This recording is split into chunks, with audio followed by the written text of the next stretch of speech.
حضرتك ازاي سافرتوا امريكا؟ انا مقيم بالسعوديه وعايزه اسافر امريكا.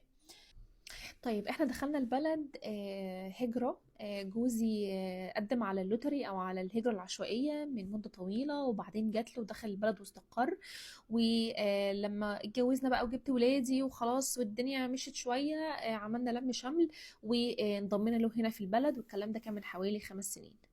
والطرق المعروفة لدخول أمريكا من أي دولة في العالم، يا إما هجرة يعني أنت جاي تستقر في البلد، يا إما أنت جاي تدخل البلد فيزا، بتعمل حاجة لغرض معين ورجع. الهجرة في هجرة العشوائية اللي هي اللوتري اللي بنقدم عليها كل سنة، دي بالتقديم بيفتح في شهر 10 والنتيجة بتبان في شهر 5.